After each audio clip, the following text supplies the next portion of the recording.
है ना। हम लोग अभी फोर्स के बारे में पढ़ लिए है ना, फोर्स के बारे में पढ़ लिए। अब हम लोग न्यूटन का फर्स्ट लॉ पढ़ने जा रहे हैं। न्यूटन का फर्स्ट लॉ में ना न्यूमेरिकल है ही नहीं है। न्यूमेरिकल तुम्हारा स्टार्ट होगा न्यूटन का सेकेंड लॉ में। फर्स्ट लॉ में न्यूटन का कोई भी न्यूमेरिकल नहीं है।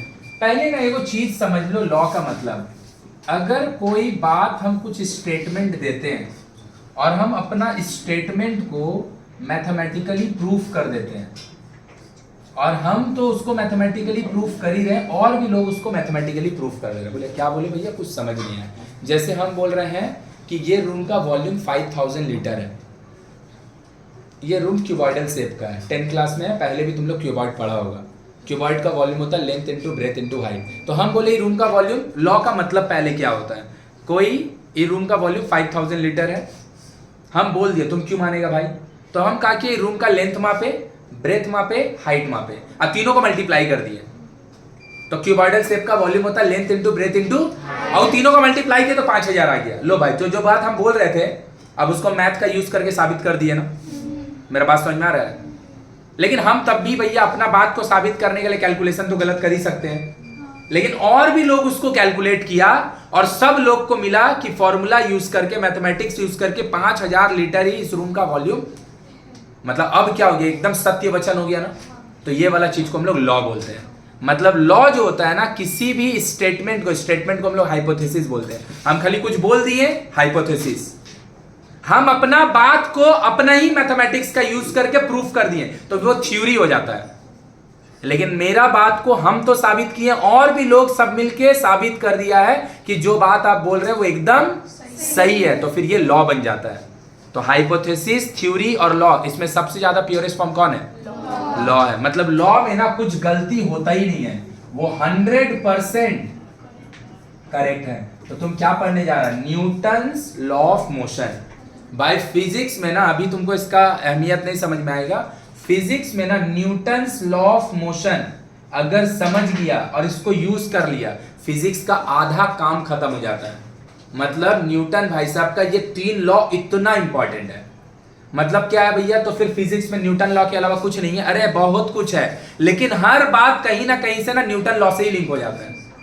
मेरा बात समझ में आया कि नहीं समझ में आ रहा है, कि हर बात कहीं ना कहीं से लिंक किससे हो जाता है। इसीलिए न्यूटन का लॉ को ना फिजिक्स का लिए ना ब्रह्मास्त्र बोला जाता है, सबसे इंपॉर्टेंट चीज।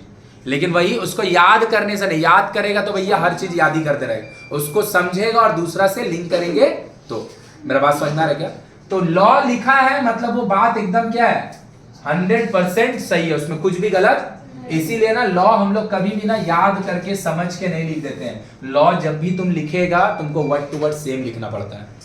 मेरा बात समझना है। कोई आदमी इतना रिसर्च करके मेहनत करके एक लॉ बनाएगा और तुम उसको समझ के लिख देगा। भैया फोर्स डेफिनेशन है, फोर्स जो है वो एक डेफिनेशन है, तुम बना के लिख दो, कोई वर्ड आगे पीछे होगा चलेगा। लेकिन ये लॉ है, लॉ में कुछ भी गलती वलती नहीं चलेगा, तो 100% एकदम सही बात ही चलेगा। तो न्यूटन अपना फर्स्ट लॉ में बोला क्या, न्यूटन अपना फर्स्ट लॉ में बोला न्यूटन्स लॉ ऑफ ग्रेविटेशन, आगे पढ़ेंगे। अभी है Newton's law of motion, Newton's law of motion. उसमें से भी कौन सा लॉ हम लोग पढ़ रहे हैं, फर्स्ट लॉ। तो न्यूटन अपना फर्स्ट लॉ में क्या बोला, न्यूटन अपना फर्स्ट लॉ में बोला कि दुनिया का कोई भी ऑब्जेक्ट अगर वो रेस्ट पे है तो वो चाहता है ना हम हमेशा रेस्ट पे ही रहें, और अगर वो मोशन में है तो वो चाहता है हम हमेशा मोशन में ही रहें, with the same speed in the same direction. मतलब अगर हम रुके हुए हैं तो हम चाहते हैं हम सारा जीवन रुके रहे। ये हम नहीं बोल रहे, न्यूटन अपना फर्स्ट लॉ में बोला। क्यों बोला, क्या इसका वजह है वो बाद में बताएंगे, पहले बोला क्या वो जान ले, फिर उसका रीजन बताएंगे। So if an object is at rest, it wants to retain its state of rest. अगर वो रेस्ट पे है तो वो चाहता है हम रेस्ट पे ही रहें। और अगर कोई मोशन में है, लाइक उसका स्पीड है 50 किलोमीटर पर आवर, तो वो चाहता है हम सारा जीवन 50 किलोमीटर पर आवर का हिसाब से सेम डायरेक्शन में चलते रहे। मतलब ना तो मेरा स्पीड चेंज हो, ना ही तो मेरा डायरेक्शन चेंज हो। मोशन में है तो हम सारा जीवन, रेस्ट पे है तो हम चाहते हैं हम रेस्ट पे रहें, और अगर हम मोशन में है तो हम चाहते हैं हम, ये किसी भी ऑब्जेक्ट का प्रॉपर्टी होता है। लेकिन कब तक? जब तक आप बाहर से कोई फोर्स नहीं लगाइएगा, ताकि उसका स्टेट चेंज हो जाए। अगर हम बोले यहां पे एक चेयर रखा है, तो ये रेस्ट पे है, ये चाहता हम सारा जीवन रेस्ट पे रहे, और वो रेस्ट पे रहेगा भी, लेकिन तुम क्या किया? बाहर से एक्सटर्नली एक तो फोर्स लगा दिया। तो जैसे ही बाहर से एक्सटर्नली एक फोर्स लगाया, एक क्या हो गया? रेस्ट से। लेकिन अगर तुम फोर्स नहीं लगाएगा तो फिर वो रेस्ट पे है और वो चाहेगा हम। मेरा बात समझ में आया? कोई ऑब्जेक्ट है, वो मोशन में, वो चल रहा है और उसका स्पीड है 40 किलोमीटर पर आवर, और तुम उसमें कोई फोर्स नहीं लगा, नॉर्मली वो चले जा रहा। तो वो चाहता है हम अभी अपना स्पीड भी चेंज नहीं करें और ना ही तो हम अपना डायरेक्शन चेंज करें, सेम स्पीड के साथ सेम डायरेक्शन में सारा जीवन चलता ही रहे। लेकिन तुम क्या किया भैया? फोर्स लगा के एक्सेलरेटर घुमा दिया, वेलोसिटी बढ़ गया, स्पीड बढ़ गया। तुम क्या किया? ब्रेक मार के स्पीड कम कर दिया।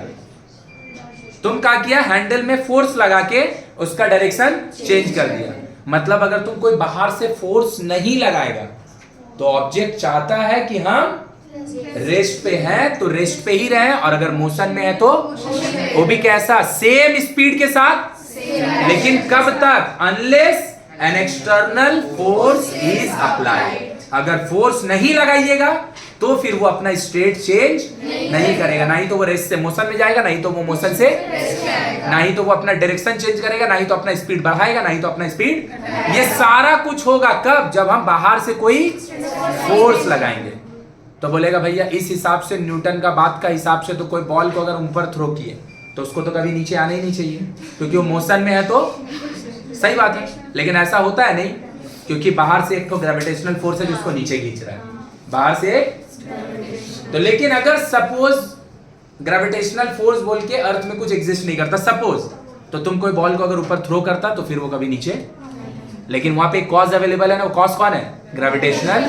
कोई एक बॉल है, हम उसको जमीन में ऐसे थ्रो किए तो उसको तो भैया न्यूटन के अकॉर्डिंग जो मोशन में ही रहना चाहिए और सेम डायरेक्शन में चलते रहना चाहिए। तो कोई बॉल को अगर हम थ्रो करेंगे जमीन में तो उसको तो सारा जीवन इधर ही जाना चाहिए, लेकिन कुछ दूर जाके रुक जाता है। तो क्या यहाँ न्यूटन का बात गलत हो रहा है? नहीं, लॉ है तो उसमें कुछ गलत हो ही नहीं सकता है। वो बोला है अगर एक्सटर्नल फोर्स अप्लाई नहीं कीजिएगा तब ये बात होगा। तो अगर मान लें हम कोई बॉल को नीचे थ्रो किए तो कुछ दूर जाके रुक जाता है, पता है क्यों? क्योंकि वहां पे ग्रेविटेशनल फोर्स लगता है। गलत बोल रहे हैं।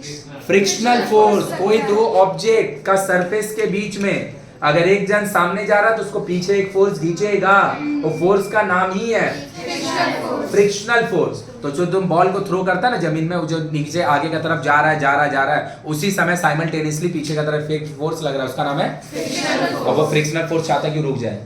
लेकिन अगर दुनिया में कोई फ्रिक्शनल फोर्स बोल के अगर एग्जिस्ट नहीं करता तो फिर कोई बॉल को अगर हम यहाँ थ्रो करते तो फिर वो कभी रिटर्न नहीं आ रहा था। बोले बात समझ में आ रहा मेरा? कि अगर तुम देखेगा हाई टाइड जब आता है तो पानी का होता है सामने का तरफ, कोस्टल एरिया का तरफ मूव करता है। लेकिन तू देखेगा अगर समुद्र वगैरह किनारे गया भी होगा तो कुछ दूर जाके वो रुकता है और रुक के फिर पीछे आने लगता है। गए होगा वो दीघा, तो यही होगा। गरीब आदमी लोग जाता है दीघा का अलावा कहीं जाता है ना भाई? हाँ, पूरी भी जाता है, लेकिन पूरी जिन लोग जाता है उन लोग थोड़ा सा और अमीर होने का बाद जाता है। हम लोग जैसा गरीब आदमी दीघा गया बाबू, गया ना, पूरी भी गया है, तो वो लोग हम लोग से ज्यादा अमीर है। हम लोग बहुत गरीब है, हम लोग दीघा जाते हैं। तो दीघा तुम जाएगा तो तुम देखेगा हाई टाइड जब आएगा, पानी का होता है सरफेस का तरफ जहां हम लोग बैठे रहते हैं वहां का तरफ आ रहा है, लेकिन कुछ देर बाद आते आते रुकता है और रुक के फिर पीछे जाने लगता है। एक्चुअली होता क्या ना, को दिखता नहीं है। हम लोग पढ़ेंगे एक चैप्टर प्रॉपर्टीज ऑफ मैटर, वहां पे बताएंगे पानी ना ढेर सारा लेयर में बटा होता है जो हमको दिखता नहीं है। जैसे मान ले कि एक तो रोटी का टुकड़ा है, ऐसे रखा, फिर उसके ऊपर एक और टुकड़ा रख दिया, एक और रख दिया, तो एक तो लेयर बन जाएगा ना। तो पानी भी वैसे ढेर सारा लेयर में बटा होता है जो हमको दिखता नहीं है। और दोनों लेयर के बीच में एक फोर्स लगता है, उसको बोलते हैं विस्कस फोर्स। जैसे जमीन में अगर कोई चीज दो चीज चल रहा है तो दोनों के बीच में जो फोर्स लगता है उसको बोलते हैं फ्रिक्शनल फोर्स। पानी का दो लेयर के बीच में जो फोर्स लगता है उसको हम लोग बोलते हैं विस्कस फोर्स। यही विस्कस फोर्स क्या करता है, इसको सामने का तरफ ले जाने का बजाय पीछे करता है। तो हाई टाइड में फोर्स का वैसे सामने जाना चाह रहा है और विस्कस फोर्स उसको तो धीरे धीरे उसका वेलोसिटी का घटेगा, स्पीड घटेगा, घटते घटते का होगा, एक समय जीरो होगा और जीरो होने के बाद फिर कहां जाना चालू करेगा। आया मेरा बात समझ? लेकिन अगर विस्कस फोर्स बोल के दुनिया में एग्जिस्ट नहीं करता तो जब पानी आता वो सरफेस से इधर जाते ही जाता, दीघा कभी बनता ही नहीं। तो भैया न्यूटन भाई साहब क्या बोला, ये सारा बात साबित होगा, लेकिन कब? जब एक्सटर्नल फोर्स, लेकिन हर जगह पे क्या लग रहा है, और जो क्या कर रहा है उसका स्टेट को चेंज कर दे रहा है। अगर वो रेस्ट में है तो उसको मोशन में ला दे रहा है, और मोशन में है तो, लेकिन अगर नहीं होता, फिर से अगर नहीं होता फोर्स, एक्सटर्नल फोर्स, तो जो रेस्ट पे है वो रेस्ट पे ही रहता है, और जो मोशन में है वो, बोलो पूरा बात समझाया। तो बोला क्या भैया न्यूटन भाई साहब अपना फर्स्ट लॉ में, न्यूटन भाई साहब अपना फर्स्ट लॉ में बोला, देख लो, according to Newton's law of motion, if a body is in the state of rest it will remain in the state of rest. अगर वो रेस्ट पे है तो वो चाहता है हम रेस्ट पे ही रहे, सही बात है। And if a body, state of rest, and if it is, it stands for body, if it is in the state of motion it will remain moving in the same direction with the, मतलब अगर हम force नहीं लगाएंगे ना तो ना तो अपना स्पीड को बढ़ाना चाह रहा है, और ना ही तो अपना डायरेक्शन चेंज करना चाह रहा है, क्योंकि स्पीड बढ़ाने के लिए एक्सेलरेट करेगा तुम फोर्स लगाएगा, स्पीड घटाने के लिए तुम ब्रेक मारेगा तो भी तुम फोर्स लगाएगा, डायरेक्शन चेंज करने के लिए भी तुम, मतलब बिना फोर्स लगाए सब काम होगा ही नहीं। और अगर हम फोर्स नहीं लगाएंगे तो फिर क्या होगा, इसका स्पीड भी चेंज नहीं होगा, डायरेक्शन भी चेंज नहीं होगा, और वो जिस स्पीड में चले जा रहा है उसी स्पीड में। तो क्या बोला, if it is in motion, in the state of motion, it will remain moving in the same direction with the, कब तक, अनलेस का मतलब होता कब तक ऐसा नहीं होगा, unless an external force is applied on it, it stands for body. अगर बॉडी पे कोई एक्सटर्नल फोर्स नहीं आप लगाओगे तो जो रेस्ट पे है वो रेस्ट पे ही रहेगा, और जो मोशन में है वो मोशन में ही रहेगा। बोलो कोई बात समझ में आया कि नहीं आया। तो हम भैया कोई बॉल को थ्रो करते हैं तो न्यूटन के हिसाब से तो उसको जाते रहना चाहिए, काहे नहीं जा रहा हूँ, एक्सटर्नल फोर्स लगा रहा है। एक्सटर्नल फोर्स का नाम है frictional force, gravitational frictional force. कोई बॉडी को हम बॉल को थ्रो किए ऊपर थ्रो किए तो उसको तो न्यूटन के हिसाब से ऊपर ही जाते रहना चाहिए, हाँ जाते रहता अगर दुनिया में ग्रेविटेशनल फोर्स बोल के कुछ नहीं होता। लेकिन ग्रेविटेशनल फोर्स है ना जो एक्सटर्नली उसको कहाँ खींच रहा है, नीचे खींच रहा है, तो फिर ऊपर से नीचे की तरफ आ जा रहा है। बोल बात समझ में आया। अब यहीं से दो चीज निकल के आता। सबसे पहला बात न्यूटन का फर्स्ट लॉ से हमको जो बात मिलता है वो किसका बारे में पता चलता है, पता है हमको, फोर्स का बारे में पता चलता है। सबसे पहला बात, इसके आगे न्यूटन का फर्स्ट लॉ के आगे फोर्स वर्ड हम लोग यूज नहीं करते हैं। तो न्यूटन का फर्स्ट लॉ से हमको सबसे पहला बार फोर्स का डेफिनेशन मिलता है कि फोर्स होता क्या है। तो फोर्स का होता है कोई रुका हुआ चीज को मोशन में लाने के लिए यूज होता है, और मोशन में अगर है तो रेस्ट पे लाने के लिए। शेप और साइज वाला को अभी हटा दिए। न्यूटन अपना लॉ में शेप और साइज वाला बात को नहीं किया है, न्यूटन अपना लॉ में मोशन से रेस्ट में लाने का बात किया, रेस्ट से। तो हम लोग को सबसे पहला इंफॉर्मेशन जो न्यूटन का फर्स्ट लॉ से मिलता है, हमको क्या मिलता है, हमको फोर्स का डेफिनेशन मिलता है कि फोर्स होता क्या है। तो फोर्स एक एक्सटर्नल कॉज होता है जो किसी रेस्ट वाले ऑब्जेक्ट को मोशन में ला देना चाहता है, और अगर वो मोशन में है तो उसको रेस्ट पे ला देना चाहता है। दूसरा हमको डेफिनेशन मिलता है इनर्शिया का। तो भैया इनर्शिया होता क्या है, किसी भी ऑब्जेक्ट का ऐसा प्रॉपर्टी, किसी भी ऑब्जेक्ट का ऐसा प्रॉपर्टी जिसके वजह से वो अपना स्टेट चेंज नहीं करना चाहता है। वो अगर रेस्ट पे है तो रेस्ट पे ही रहना चाहता है, और मोशन में है तो ये जो प्रॉपर्टी है किसी भी ऑब्जेक्ट का, इसी को हम लोग बोलते हैं inertia. So what is inertia? Inertia किसी भी ऑब्जेक्ट का, इनर्शिया किसी भी ऑब्जेक्ट का एक प्रॉपर्टी है। इनर्शिया किसी भी ऑब्जेक्ट का, तो हमको न्यूटन का फर्स्ट लॉ से दो चीज मिलता है, definition of force and definition of. तो भैया डेफिनेशन ऑफ फोर्स के ऊपर तो कहानी सुना दी आधा घंटा से। फोर्स का है भैया, it is an external cause that either changes the state of rest और the state of any body. Shape और साइज वाला बात यहाँ नहीं कर रहे हैं क्योंकि न्यूटन लॉ में शेप और साइज का बात नहीं है, मोशन और रेस्ट का बात है। नहीं तो एक्चुअल में फोर्स का क्या काम है, एक्चुअल में फोर्स का काम है 5, साइज चेंज करना, शेप चेंज करना, रेस्ट पे है तो मोशन में ला देना, मोशन में है तो या तो डायरेक्शन, और या तो ये पांचों काम करने का ट्राई करना, उसी को बोलेंगे टेंस टू चेंज। तो न्यूटन का फर्स्ट लॉ से हमको क्या मिला, न्यूटन का हमको फर्स्ट लॉ से मिला, न्यूटन का हमको फर्स्ट लॉ से मिला definition of and definition of inertia. तो फोर्स के बारे में बहुत बात कर ली। इनर्शिया है क्या? Inertia the property of an object, किसी भी ऑब्जेक्ट का property, the property of an object by virtue of which, by virtue of which का मतलब तो जिसके वजह से it tends to retain, retain मतलब जैसे थे रिटेन मतलब फिर से वापस पा लेना, उसी को तो रिटेन करना बोलते हैं ना, retain player, KKR retain. Retain मतलब जो मेरा पास था उसको हम अपना पास रख लिए। सुनील नारायण, है ना भाई? नहीं कि खेला देखता है कि नहीं देखता है? The property by virtue of which any object what it wants to retain its state of or of, मतलब अगर हम रेस्ट पे है तो रेस्ट को रिटेन कर लेंगे, और अगर मोशन में है तो मोशन को रिटेन कर लेंगे। इसी को हम लोग क्या बोलते हैं? इनर्शिया। इसी को हम लोग क्या बोलते हैं?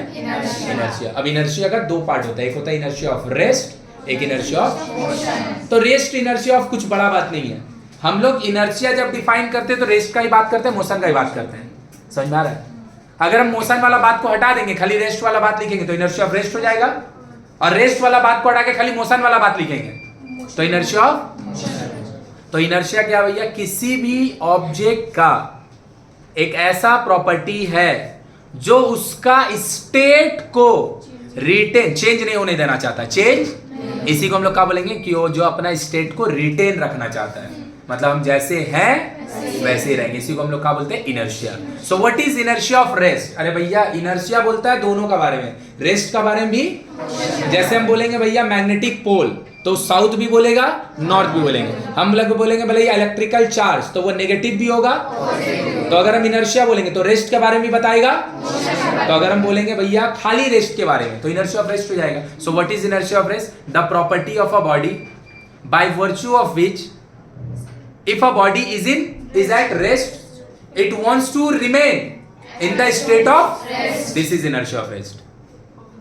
Second बात, the property by virtue of which if a body is in motion, wants to remain in the state of motion, this is inertia of motion.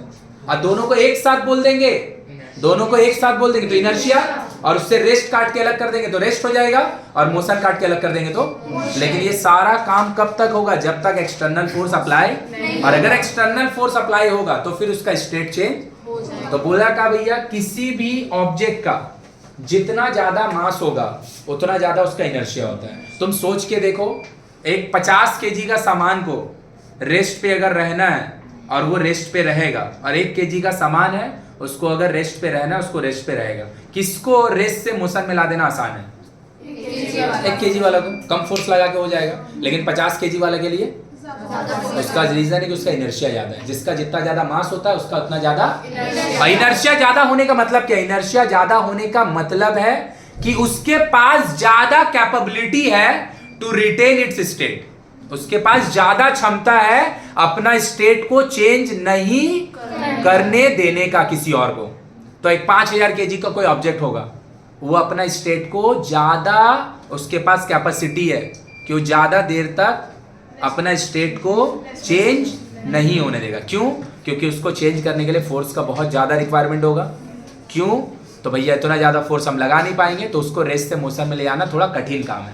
क्यों? क्योंकि उसका मास ज्यादा है, तो मास ज्यादा होने से क्या ज्यादा होता है? इनर्शिया ज्यादा होता है। जितना ज्यादा मास उतना ज्यादा इनर्शिया। क्लियर है? तो क्या बोल रहा है देख ध्यान से फिर से इनर्शिया। अब इसका हम कुछ एग्जांपल देंगे।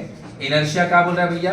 The property of a body और object by virtue of which it retains it state of rest और motion is called inertia, is called. और हमको दूसरा क्या बात मिला भैया? दूसरा बात हमको कहाँ मिला? न्यूटन का कौन सा लॉ से भैया? न्यूटन का फर्स्ट लॉ से फोर्स का डेफिनेशन मिला। और हम लोग जब न्यूटन का सेकंड लॉ पढ़ेंगे ना, हम लोग को फोर्स का डेफिनेशन है, फोर्स का मैग्नीट्यूड मिलेगा, फॉर्मूला मिलेगा, जिससे हम लोग न्यूमेरिकल बनाएंगे। तो न्यूटन का फर्स्ट लॉ से हमको मिलता है फोर्स का डेफिनेशन, और न्यूटन का सेकंड लॉ से हमको मिलेगा नेक्स्ट डे मैग्नीट्यूड, वैल्यू मिलेगा। फोर्स का फॉर्मूला क्या होता है, फोर्स का मैग्नीट्यूड क्या होता है। अब हम अभी बोले इनर्शिया ऑफ रेस्ट को डिफाइन करने के लिए कुछ है ही नहीं, एकदम पाती बात है। इनर्शिया ऑफ रेस्ट को आपको डिफाइन करना है, आपका इनर्शिया का जो डेफिनेशन है उससे मोशन वाला बात को हटा दीजिए। इनर्शिया का जो आपका डेफिनेशन है उससे मोशन वाला बात को, तो इनर्शिया ऑफ रेस्ट का डेफिनेशन आ जाएगा, और रेस्ट वाला बात को हटा देंगे तो if a body is at, हो गया, if a body is at rest, if a body is at rest it will remain at कब तक? Unless an external force is to change its state of, कि कोई भी body अगर वो rest पे है तो रेस्ट को ही रिटेन करना चाहता है। कब तक? Unless an external force is applied. बोल बात समझ में आया? So this is what? Inertia of rest. इसका भी हम डे टू डे लाइफ में एग्जांपल ही बताएंगे। तो इनर्शिया ऑफ मोशन बिना पढ़े यहां से नहीं बता देंगे। इफ अ बॉडी इज इन, जब मोशन बोलते तो इन बोलते हैं, रेस्ट बोलते तो राइट। इफ अ बॉडी, तो प्रीपोजिशन का बात है, इसमें समझने का। If a body is in motion, it will remain in motion unless an external force is to change its state of, हो गया बात खत्म। this property, एक second, this property is known, हाँ वो ऐड कर लेंगे, this property is known as inertia of motion। खाली एक बात वो बोला है, in the same direction with the same speed। मतलब अगर कोई ऑब्जेक्ट मोशन में है और अगर आप उसमें फोर्स नहीं लगाइएगा तो रेस्ट में आना तो बहुत दूर का बात है, उसका वेलोसिटी चेंज भी नहीं होगा, उसका स्पीड चेंज भी नहीं होगा। जिस स्पीड से वो चल रहा है एग्जैक्टली वो उसी स्पीड से चलेगा। जिस डायरेक्शन में वो जा रहा है उसका माइनर सा भी 1 डिग्री भी डायरेक्शन चेंज, ये सब करने के लिए हमको फोर्स लगेगा ही। बोलो क्लियर है? तो क्या बोले भैया? इनर्शिया, फिर से न्यूटन अपना फर्स्ट लॉ में बोला क्या? न्यूटन अपना फर्स्ट लॉ में बोला कि अगर कोई ऑब्जेक्ट है तो it wants to remain in the state of rest, and if a body is in motion it wants to remain in the state of, in the same direction with the same, unless an external force is. उससे हमको क्या मिला? Newton का first law से हमको 2 चीज मिला। एक मिला हमको न्यूटन का फोर्स का डेफिनेशन और एक मिला हमको इनर्शिया। तो भैया फोर्स का डेफिनेशन हम बहुत जानते हैं। इनर्शिया क्या है भैया? इनर्शिया किसी भी ऑब्जेक्ट का एक प्रॉपर्टी है जो उसका स्टेट को रिटेन करके रखना चाहता है, जो उसका स्टेट को वो जैसे है वैसे ही रहना चाहता है। कब तक? जब तक कोई फोर्स नहीं लगेगा। फोर्स नहीं लगेगा तो रिटेन करके रहेगा, और अगर फोर्स लगेगा तो उसका स्टेट को वो चेंज कर देगा। तो इनर्शिया ऑफ रेस्ट क्या भैया? जो रेस्ट पे, वो रेस्ट पे रहना चाहता है, इसको इनर्शिया ऑफ रेस्ट बोलेंगे। और जो मोशन में है वो इन the same speed with the same direction, तो इसको हम लोग बोलेंगे इनर्शिया ऑफ। बोलो क्लियर है? अब इसका ढेर सारा एग्जांपल है डे टू डे लाइफ में, कि अगर कोई एक ट्रेन चल रहा है, बोलो, ये बॉडी का ही प्रॉपर्टी रहता है। हाँ, किसी भी ऑब्जेक्ट का अगर उसका मास होगा तो उसका प्रॉपर्टी होगा इनर्शिया। अगर उसका मास होगा तो उसका इनर्शिया होगा ही होगा। इसीलिए जिसका जितना ज्यादा मास होता है उसका उतना ज्यादा इनर्शिया होता है। मेरा बात समझ में आया? और इनर्शिया होने का मतलब क्या? फिर से, इनर्शिया ज्यादा होने का मतलब है उसके पास ज्यादा कैपेसिटी है अपना स्टेट को रिटेन करके रखने का। इनर्शिया ज्यादा होने का क्या मतलब? फिर से, मास जिसका ज्यादा उसका इनर्शिया भी। And what do you understand by inertia ज्यादा? इनर्शिया ज्यादा का रुपया, कि ज्यादा रुपया हो जाएगा? इनर्शिया ज्यादा होने का मतलब it has greater mass, greater, it has the greater capacity to retain its state. इसी के लिए 1 kg वाला का स्टेट को चेंज करना आसान बात है, 50 kg वाला का स्टेट को चेंज करना टफ बात है, कठिन है। होगा नहीं, ऐसा थोड़ी है 50 kg का 5000 kg का भी हो जाएगा। बोलो क्लियर है? अब क्या बोला है? कुछ इसका एग्जांपल दिया है कि inertia of rest, inertia of motion का। जैसे अगर हम बोलेंगे कि कोई एक बैग है, तुम किसी बस में बैठा है या फिर बाइक में बैठा है, जो भी बस में बैठा है, और जब सडनली बस स्टार्ट होता है तो तुम पीछे की तरफ गिरता है।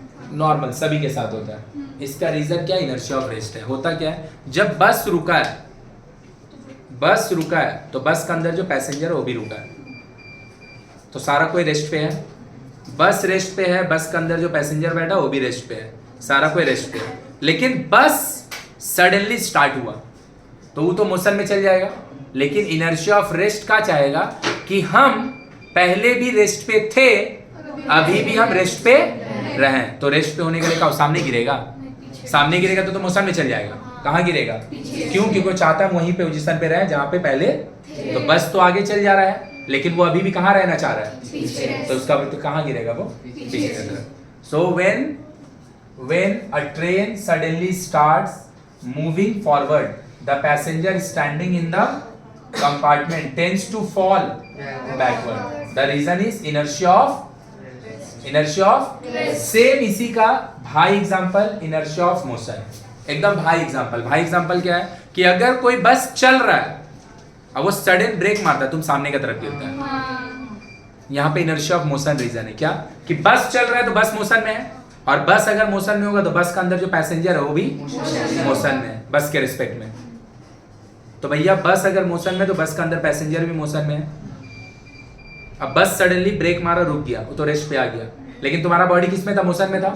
और वो चाहेगा अभी भी हम, क्योंकि इनर्शिया बोलता है मोशन में, तो चाहते हैं हम। और अगर उसको मोशन में रहना है तो उसको आगे की तरफ जाना पड़ेगा कि पीछे गिरेगा? आगे ना। तो मतलब वे ना running bus suddenly applied the brake, the passenger inside the bus lean forward. कहां गिरता है भैया? सामने का तरफ। क्या रीजन है? इनर्शिया ऑफ और कोई बस रुका हुआ है, वो चलना चालू किया तो पीछे का तरफ गिरेगा। This is what? This is inertia of rest. बोल बात समझना। बचपन में वाला एग्जांपल किया होगा ना, एक को ग्लास लिया, ऐसे ग्लास के ऊपर एक कार्डबोर्ड रखा और उसके ऊपर एक कॉइन रखा। सभी कोई किया होगा, नहीं किया है? जाके करना भी एक नॉर्मल चीज है। तो एक ग्लास रखें, ग्लास के ऊपर एक कार्डबोर्ड रखेगा और उसके ऊपर एक कॉइन रख देगा। तो जैसे ही तुम ये चीज करेगा, ग्लास रखें, ग्लास के ऊपर ऐसे करके कार्डबोर्ड रखें और उसके ऊपर एक कॉइन रख दिया, तो ग्लास रेस्ट पे है, ग्लास के ऊपर कार्डबोर्ड रेस्ट पे है, उसके ऊपर जो कॉइन है वो भी तीनों चाहता हम रेस्ट पे रहे। तुम क्या किया? ये जो कार्डबोर्ड है इसको मारा जोर से, तो इसको अगर हम जोर से मारेंगे तो इस पे तो हम फोर्स अप्लाई कर रहे हैं ताकि ये रेस्ट से, लेकिन ग्लास या कॉइन पे हम अप्लाई कर रहे हैं। तो जब एक्सटर्नल फोर्स लगेगा, तो न्यूटन भाई साहब तो बोल ही के गया कि एक्सटर्नल फोर्स लगेगा तो हम स्टेट चेंज कर देंगे। तो भैया कार्डबोर्ड में आप फोर्स लगाएं, वो रेस्ट से किस में चल जाएगा?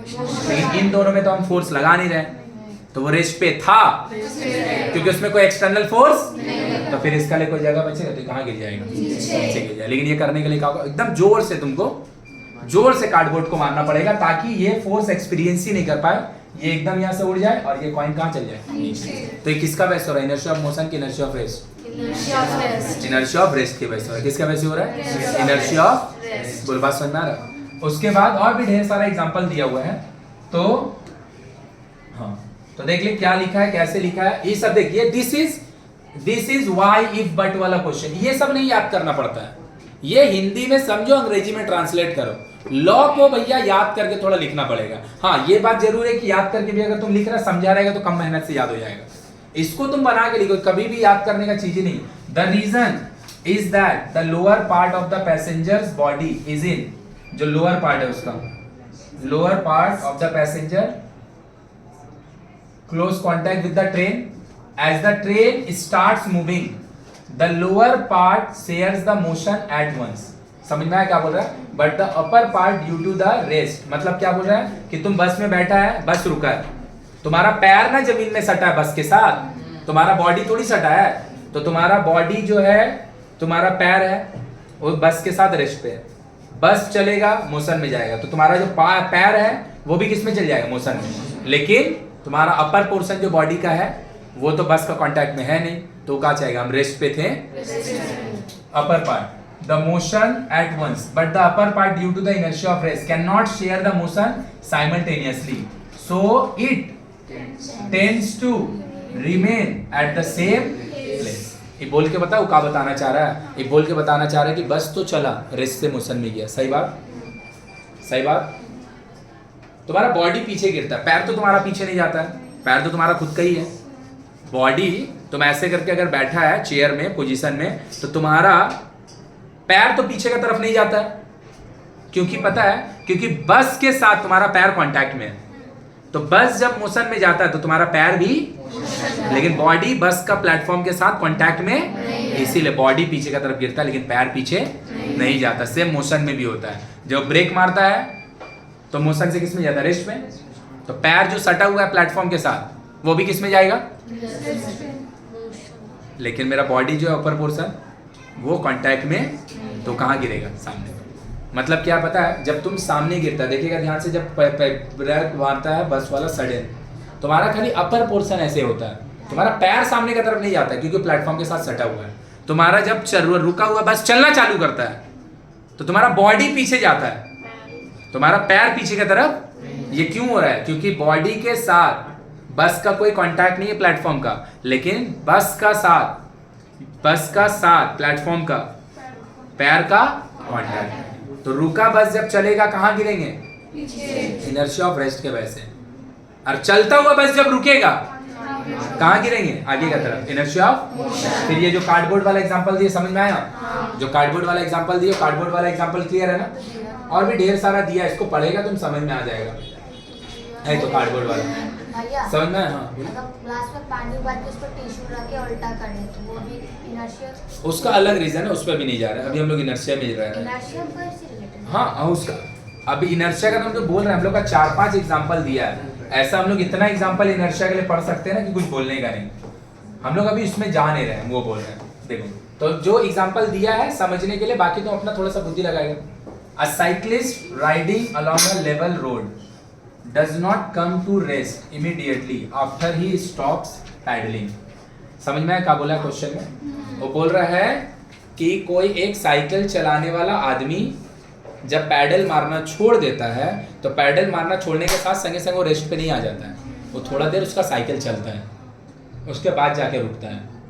तो क्या हो रहा है? क्या लगता है? इनर्शिया ऑफ मोशन का वजह से तुम्हारा साइकिल चल रहा है और वो चाहता है हम हमेशा चलते ही रहे। तुम पैडल मारना छोड़ दिया लेकिन वो चल रहा था, वो चाहता हम चलते रहे, लेकिन थोड़ा देर बाद जाके रुक गया क्योंकि फ्रिक्शनल फोर्स उसको रोक देता है। तो बोलेंगे जब साइकिल आप चला रहे हो तो तब कहीं नहीं रुकता, वहां का फ्रिक्शनल फोर्स नहीं है। वहां पे फ्रिक्शनल फोर्स को ओवरकम करने के लिए हम अपना तरफ से भी एक्सटर्नल फोर्स लगा रहे हैं। तो साइकिल का चक्का जमीन के साथ फ्रिक्शनल फोर्स लगा रहा है जिसको पीछे खींच रहा है, और तुम पैडल साइमल्टेनियसली मार रहा है जो उसको आगे का तरफ। तो तुम भी फोर्स लगा रहा है एक्सटर्नली, फ्रिक्शनल फोर्स भी लग रहा है, तो फ्रिक्शनल फोर्स को तुम्हारा फोर्स ओवरकम कर दे रहा है, जिसका वजह से पैडल मारने का दौरान साइमल्टेनियसली लगातार तुम्हारा साइकिल चल रहा है। लेकिन जब तुम पैडल मारना छोड़ देगा तो तुम अपना तरफ से फोर्स लगाना, तुम अपना तरफ से फोर्स लगाना, तुम अपना तरफ से फोर्स लगाना बंद कर दिया। लेकिन फ्रिक्शनल फोर्स तो तब भी पीछे की तरफ खींचेगा, तो क्या होगा? साइकिल थोड़ा देर चलने के बाद रुक जाएगा। क्या है होगा? समझ में आया?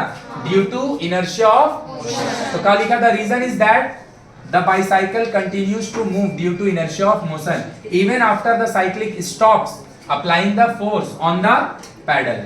The bicycle comes to rest after some time as a result of the retarding force of।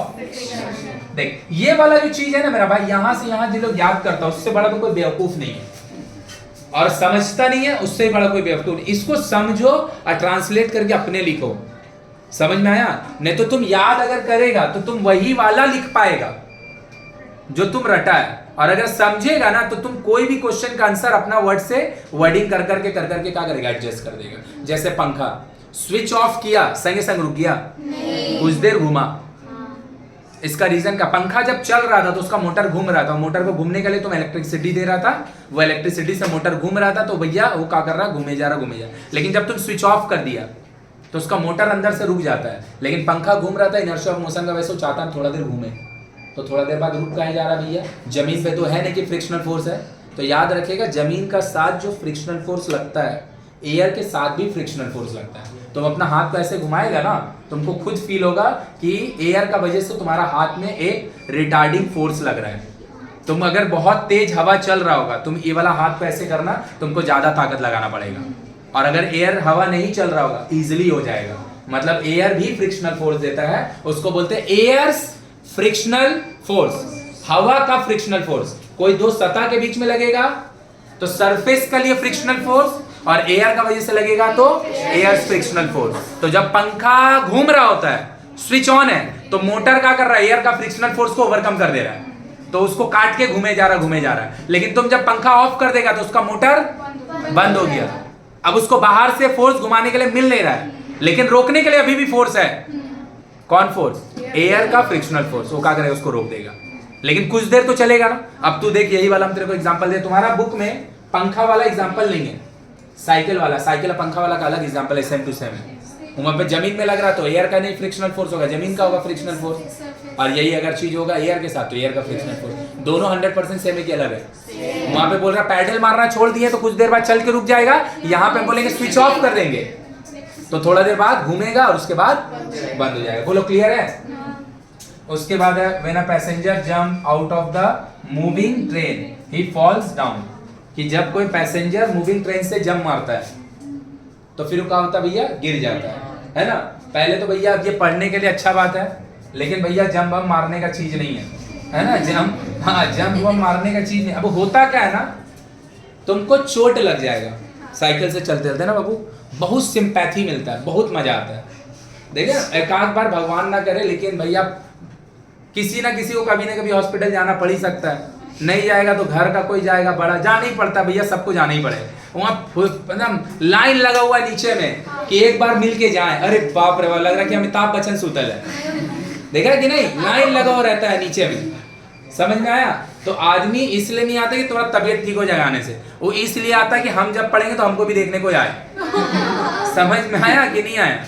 90% शादी जो हम लोग गांव में जाते हैं, 90%, 100% नहीं, उससे पूरा करने के लिए जाते हैं कि हम जाएंगे तो वो भी मेरा शादी में आएगा, नहीं तो घर में भीड़ नहीं होगा। तो जो हो गया ऐसा कोचिंग जिसमें एक जन आया तो शादी में वैसे ही हो जाएगा। समझ में आया? तो आदमी किस लिए जाता, हम जाएंगे तो वो भी आएगा, तो भी हॉस्पिटल में वही होता है। तो जब तक तुमको हल्का फुल्का चोट लगेगा तब तक ना बहुत मजा आएगा, सिंपैथी मिलता है। समझ में आया? रसगुल्ला है घर में, आपेल खा लो, आपेल खा लो, तो पूछेगा कहाँ खाएगा, बोलो वही बनाएंगे। तुम्हारा घर में तुमसे पूछा जा रहा है, तुम बोलो क्या बनेगा, इससे बड़ा जिंदगी में कुछ है? समझ में आया? लेकिन वही अगर तू सोच ले, अगर तेरा मेजर एक्सीडेंट हो जाएगा, थोड़ा देर के लिए सिंपैथी तो मिल जाएगा, लेकिन हो सकता है ना कई लोग, कई मेजर एक्सीडेंट होता है तो कोई बॉडी का पार्ट कितना दिन के लिए काम नहीं कर रहा होता है, या फिर सारा जीवन के लिए नहीं करता है। समझ में आया? तो इसीलिए ये सब जो हम लोग पढ़ते हैं, तो यहाँ पे सीखने का जो बात है, रनिंग ट्रेन या बस में नहीं उतरना चाहिए, जैसा मेरे को लगता है। आराम से अपना उतरो, कुछ नहीं होगा। साइकिल, जिसको स्पीड टाइम डिस्टेंस समझ में आता है, अगर यहाँ से बॉन्देलगेट हम जाएंगे 3 किलोमीटर दूर है, स्पीड चला के जाएगा ना तो 4 मिनट लगता है, और धीमे धीमे जाएगा ना 5 मिनट लगता है। 1 मिनट से ज्यादा गैप नहीं होता है यहाँ से बॉन्देलगेट जाने में। तुम स्पीड चला के 5000 किलोमीटर जाएगा, और धीरे धीरे चला के 5000 किलोमीटर, तो हो सकता है 10-12 घंटा गैप आ जाए। छोटा डिस्टेंस में कभी होगा? इसीलिए हमेशा ड्राइव वगैरह धीरे करना चाहिए। बाकी तुम जोड़ करो, मेरा ही कहा जाएगा, मेरा कुछ थोड़ी जाएगा, मेरा थोड़ा रहता है बात समझाने का, हम समझा देते। तो when a passenger jump out from a moving train he falls down. क्यों? क्योंकि बस चल रहा है, तो बस किस में है? मोशन में। तो बस में जो पैसेंजर है वो भी मोशन में। तुम सडनली जंप मारेगा, तो तुम सडनली जब जंप करेगा, एक बार में तुम्हारा स्टेट 60 किलोमीटर पर आवर से एक बार में 0 हो जाएगा। तो क्या होगा भैया? इनर्शिया ऑफ मोशन का बोलेगा। आप अगर मोशन में, तो तुम मोशन में रहो। अब मोशन में अगर आपको रहना है तो कहाँ फॉल करेंगे? आगे करेंगे। कहाँ करेंगे? आगे फॉल करेंगे। लेकिन यही अगर हम बस से, रनिंग बस से अगर जंप मारे, मारना नहीं चाहिए, लेकिन अगर मारे और थोड़ा देर अगर हम चल लें या फिर थोड़ा देर दौड़ लें, तो वहां पे क्या हो रहा पता है कि मेरा स्पीड 60 किलोमीटर पर आवर था, हम जंप मार के हम 40 किए, 30 किए, 20 किए, 5 किए, 2 किए, 0 किए, तो फिर हम नहीं गिरेंगे। लेकिन अगर हम सडन अगर जंप मारेंगे, इसीलिए देखिएगा जब आर्मी ऑफिशियल लोग जब ऊपर वगैरह से जंप मारता है, तो जंप मारने के बाद वो लोग अपना बॉडी को पलट देता है, और पलट के 2-3 रोटेशन मार देता है। समझ में आया? क्यों? क्योंकि एक बार में अपना बॉडी को वो मोशन से रेस्ट पे, नहीं तो इनर्शिया का वजह से उसको चोट लग सकता है। समझ में आया? तो एक और देखिएगा ना, गीतांजलि स्टेडियम में जाएगा, गया तू लोग? तो गीतांजलि स्टेडियम में जो रेलिंग लगा है ना, हम लोग बचपन में जब 9-10 में पढ़ते थे, 9-10 या 11-12 में जो भी होंगे, तो ऊपर से ना जंप मारते थे नीचे। क्या मतलब दिमाग था भगवान जाने। ऊपर से जंप मार रहे हैं और ऑलमोस्ट 10-12 फीट का हाइट है, उसमें जंप मारते थे। तो हमको थोड़ा बहुत फिजिक्स हमेशा समझ में आता था, तो हम जंप मार के ना पलटन मार देते थे, गंदा हो ही जाएगा तो क्या हो, घर से मार खा।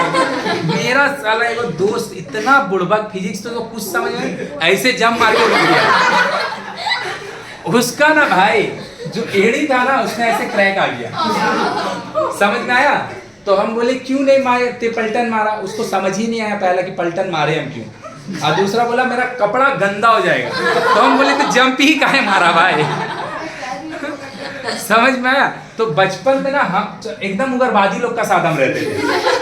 2 तल्ला मकान किसी का घर जब बनता है ना, तो नीचे बाली रहता है, और रहते तो 2 तल्ला मकान से नीचे जंप। अरे बालू में कुछ नहीं होता है, उसे तुम अंदर चल जाएगी ना, समझिए कुछ नहीं होता है। एकदम उदंड लोग का साथ, एकदम उदंड लोग का साथ रहते थे। फिर हाँ, इसीलिए तो 8 तक हम सब सब्जेक्ट में फेल हो जाते थे। फिर बड़ा हुए तो थोड़ा थोड़ा पढ़ना चालू की, तो न्यूटन लॉ जंप मार के पता चला कि क्यों जंप मार के हम लोग पलटन मारते हैं। तो आर्मी पर्सनल लोग क्यों भाई यार जंप मार के पलटन मारता है? अपना इनर्शिया को एक बार में, अपना मोशन को एक बार में रेस्ट पे नहीं लाना चाहता है। वो चाहता है वेलोसिटी धीरे धीरे रिड्यूस हो, रिड्यूस होके जीरो, और रिड्यूस होके जीरो होगा तो तुमको चोट लगने का संभावना बहुत। बोलो क्लियर है? तो हम लोग का न्यूटन का फर्स्ट लॉ इसी के साथ खत्म हुआ। हम लोग नेक्स्ट डे करेंगे न्यूटन का सेकंड लॉ, जहां हमको मिलेगा न्यूमेरिकल। क्लियर है? जाओ जाओ घर में जाके अयासी करो।